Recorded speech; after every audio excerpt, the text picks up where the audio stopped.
Why potatoes are always better at restaurants. This is a crispy General Tso glazed potato. And this is what I want to go over. How do we get the potatoes extra crispy? How do I make a really nice sauce to complement that? And how do I General Tso anything? Now, why Yukon Gold potatoes? These have a more buttery, creamy interior when you roast them off. And when I roast them off, it's gonna release more moisture, so it's gonna intensify that. And the reason why I use these as well is because they get a crispier texture when I roast them off. So this is the reason why I use Yukon Gold potatoes whenever I'm roasting potatoes. Not for French fries, but for when I roast them. Another reason for roasting these low and slow is it's gonna cook that interior. So the exterior, we can get it nice and crispy once we're ready for it. And these are just gonna get roasted off at about 375 degrees Fahrenheit. I know what you're probably thinking. Why don't I just boil the potatoes rather than roasting them off? I can just put them in a pot with water and bring them to a boil, right? I could do that, but it's so much better when I roast them off, especially if I want to fry them.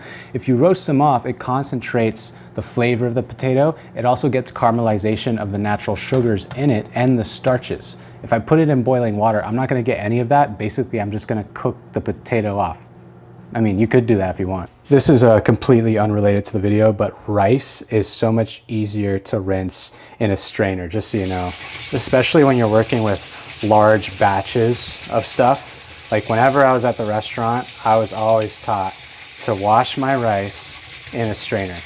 You might have seen on social media that people say don't use a strainer, but I think they're referring to that one viral clip where the lady cooked rice and then strained it. So that's a big no-no. Another good rule of thumb is to always raise the water up. Always to raise the water up to the first line on your pinky. Works great every time.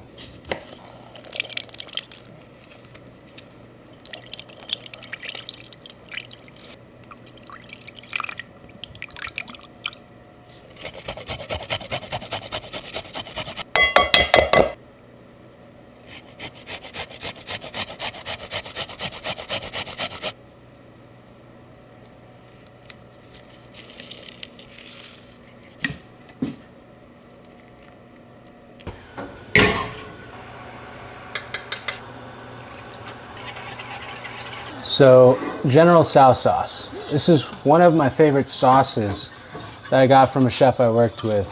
And we used to make this for Brussels sprouts. This was a General Tso Brussels sprout dish. And we went through gallons and gallons of this stuff on my saute station. I had to do it with Brussels sprouts. This stuff, when it cools off, it's gonna thicken up really nicely. You can hold it in the fridge if you'd like and pull it out and top it on whatever you want. And you've got a General Tso something. It could be General Tso chicken, General Tso cauliflower, General Tso shoe, whatever you want a General Tso. Okay, lucky me. My microphone got muted without us knowing, so I'm just gonna voice over this. What I was saying was potato goes down on the cutting board, gets topped with a towel of some sort, and then find yourself a coffee mug that is generally round. Smash it down lightly, and then we have a nice looking potato disc. This is something that we used to do at the restaurants all the time. We could even smash a whole sheet tray with another sheet tray on top.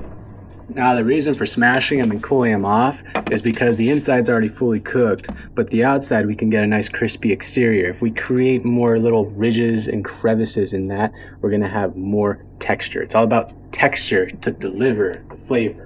Now, why should you use beef fat or animal fat? Well, one reason is that the beef fats and animal fats, they're better for you than seed oils. And when we're frying things, it's going to absorb those oils. But another thing is it has a higher smoke point. So we're going to be able to fry our potatoes at a higher smoke point than, say, an olive oil. And another reason is the animal fats, as you can see, they sort of they congeal when they cool down. So what's going to happen is it's going to hold better. So for example, say a donut, you bite into a donut and you get a lot of oil in your mouth. It's like a sponge. It soaks up all of that oil that it was fried in. But if you do this with an animal fat, like a beef fat, it's going to have like a nice coated layer of animal fat to sort of hold it better. It's going to hold better. Okay, my microphone's still out, so I'm going to try and make the sizzling sound.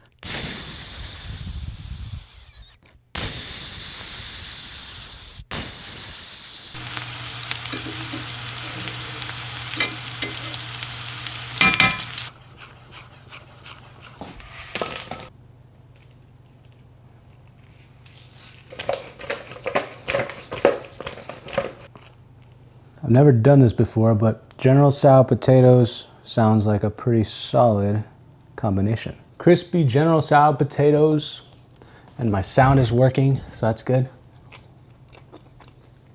Yum.